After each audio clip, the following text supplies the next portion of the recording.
Dave Wurzel, and you're watching PHTV4. This is Real Estate Today, a new show we're working on where we're going to talk about what's going on in the real estate world in a variety of ways, whether it's market, sales, buyers, and sellers. With me to take a look at Real Estate Today, the topic is Todd Probasco, who is a Vice President, make sure I get this right, Vice President and Group Lead for Residential Mortgage Lending at Lakeside Bank. Right? Yeah, that's correct. Thank you, Dave. No, thanks for coming in, Todd.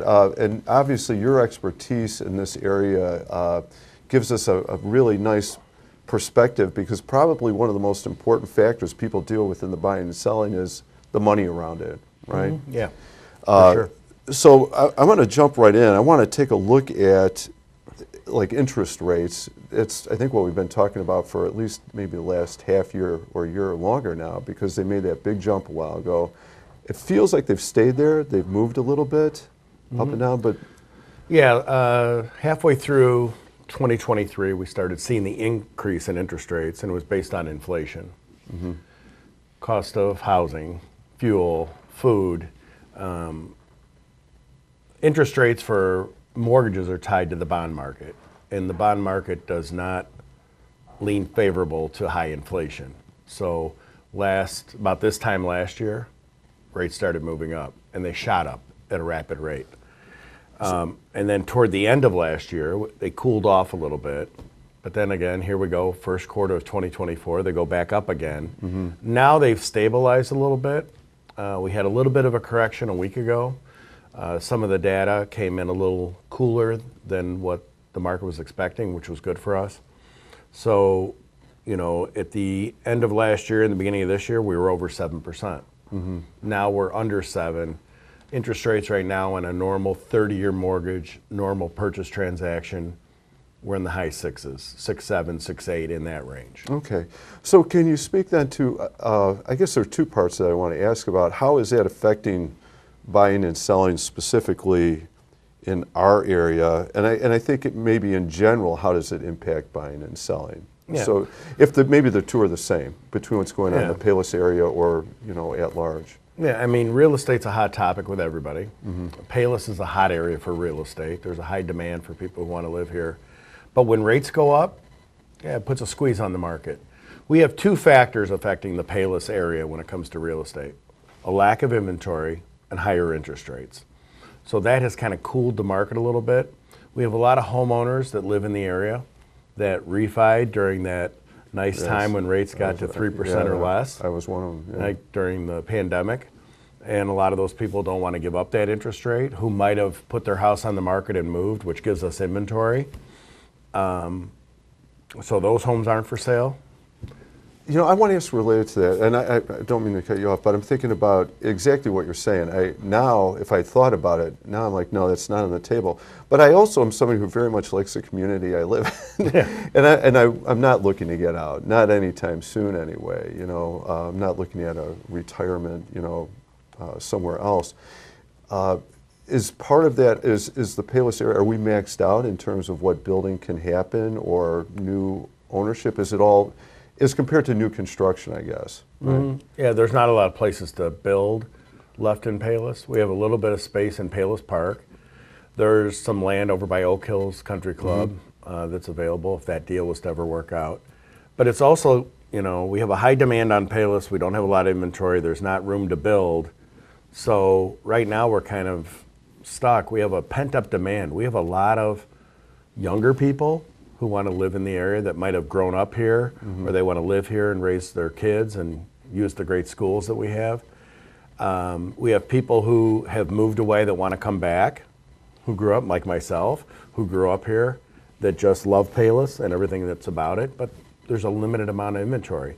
What we're seeing right now, which is crazy, is that buyers will get pre-approved. They'll do all the necessary things they need to do to get ready, and then they go to look for a house in Palos. One goes on the market, it matches what they're looking for. That house might get 10 or 15 showings in the first few days, and might get 4, 5, 6 offers within 48 hours. Wow. It's crazy. And prices are high because we know economics, supply and demand, right? There's not a lot of supply, so that keeps prices up. And even though rates have gone up, interest rates have gone up a little bit, People don't mind. They want to get the house. So we have a saying right now, marry the house, date the rate. So if you get into the deal and you can get the house, yeah. you want to live in Payless. You want to buy that house. Right. Marry that house, date the rate, and then maybe when rates get better, we can look at doing a refi. Right, right. So you might have to endure that higher interest rate right now, but hopefully eventually you'll... I think the main thing is getting the house. Right. That's an interesting, the strategy in buying a house. Certainly that's not what it was like when I was looking to buy the house we're in now, or the one prior. It's a unique market. You would think when rates go up, prices would come down. Yeah. That's the way it's always been. But there's such a lack of inventory. Wow. It's keeping prices up. It is interesting, yeah, because they should affect each other the opposite way, and they're not. They're actually happening parallel to each other. I have a weird prediction that if rates do correct themselves, which I think they will, maybe at the end of this year or even early next year when inflation really does cool to that magic 2% that the Fed's looking for. And if we get rates down into low to mid sixes, those people with the 3% interest rate who really want to move, either they want to downsize or they have a reason to move for work or family or whatever, they're going to say, fine, I'm going to put my house on the market. Yeah.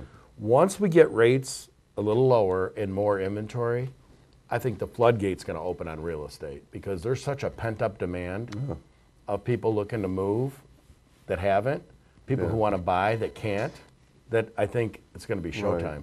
Do you think related to that, especially with the way the interest rates jumped, again, I'm asking you to speculate here, that we also need to see the numbers kind of like stabilize, and also kind of get used to the idea that this is where the interest rate is. Great point. What we say at the bank, 7 is the new 3.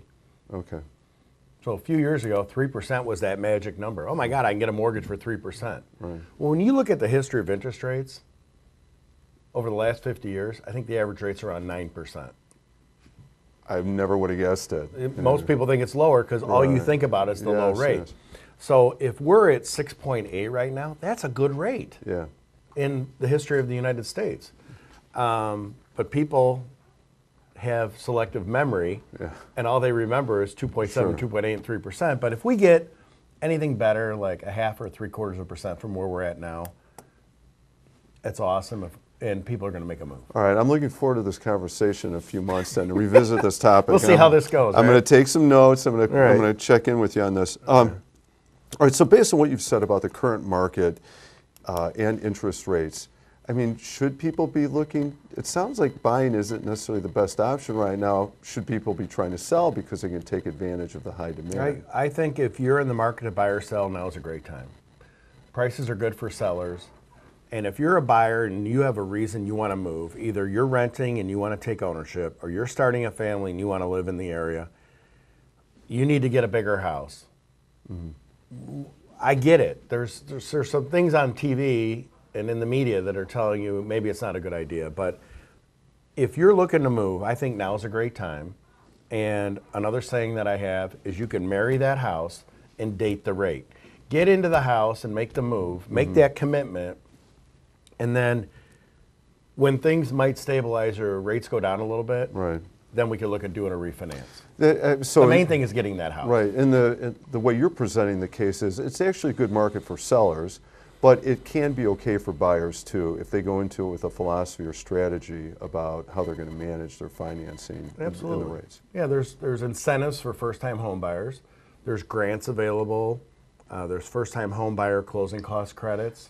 You know, and I want, if you can elaborate on that, because I was going to ask you, I'd kind of like to talk about advice you would give to buyers or sellers right now. Maybe you're talking about some first-time buyers in there.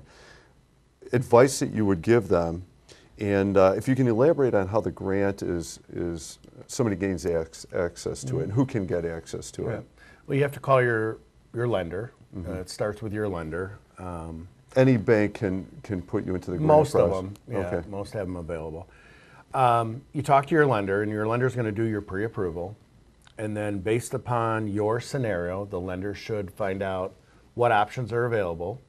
And if you're a first-time home buyer, there could be grants available based on your income and where you're looking at buying. There could be closing cost credits for a first-time home buyer. But then there's a really great option out there. It's called CRA, Community Reinvestment Act. The federal government wants to always keep real estate available to all people in all places. And there's a program right now that based on where the property is located, you don't get the closing cost credit, but you get a discounted interest rate. So like we just did one for a family out in DuPage County last week. And like I just said, the current rates today, it's May 22nd, are around 6.8. This family with that program was able to lock in on a 30-year fixed mortgage at 6.25. When you talk about the amount of money somebody might be borrowing over huge money. So I think the first step is to talk to your lender, see what options are available.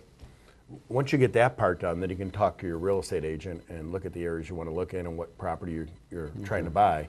But I'd get that paperwork and find out what your lending options are for a mortgage first. Right, it's going to give you a much more exact number to work with in terms of what you can manage them for. Yeah. Okay.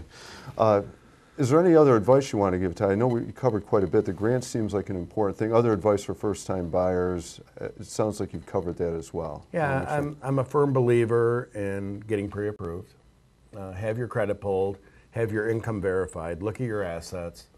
I have another saying that in our business, there's no such thing as a good surprise. Right. Nobody just says, oh, guess what? Your rate's 5%, or guess what? You don't need a down payment. Yeah. It's always the other way around. Yeah. When everybody says, I got something to tell you, you're like, okay, now what? Yeah. So I think to get all your finances done up front, find out what your options are, is a good thing to do before you even start looking at houses. It's got to be a critical step. And if you're going to make an informed, intelligent decision about what you can buy, what you can afford, you need to know exactly what people are willing to lend you. And how much money do I need for the deal? Because it's not just your down payment. Right. You know, there's closing costs, there's transfer taxes, there's a lot of things. You know, I always say we're not going to Jewel for a loaf of bread. Right. We're buying a house. Yeah. That's a big deal. Yeah. So to have licensed professionals help you and guide you, which is what's part of their license, is to look out for your best interests, is very important. Okay. Well, Todd, that is, excellent advice. Especially appreciate your insights about the market and the impact on the two between the buying and selling. Thank you very much. I hope we can do this again in a few months, and I am going to bring that up. Right, the rates are going to get better. Yeah, and I would say this, I know where this show airs, we live in a great area. The Palos area is a wonderful area, great place, great schools, and there's a lot of factors that have to do with the quality of life in Palos. And it seems like real estate is a hot topic. Mm-hmm. No matter if you go into a bar or restaurant or whatever, you can sit around and hear people talking about real estate all the time. I love my house, love my neighborhood, wonder what my house is worth. I read online that my house went up, whatever.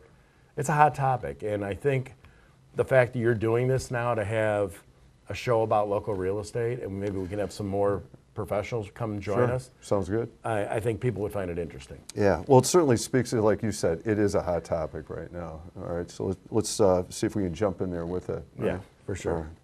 Thanks, Todd. Thanks again for coming in. Absolutely. Thanks for your insights. I'm Dave Worsland. You've been watching PHTV4. This is Real Estate Today. Thank you for watching.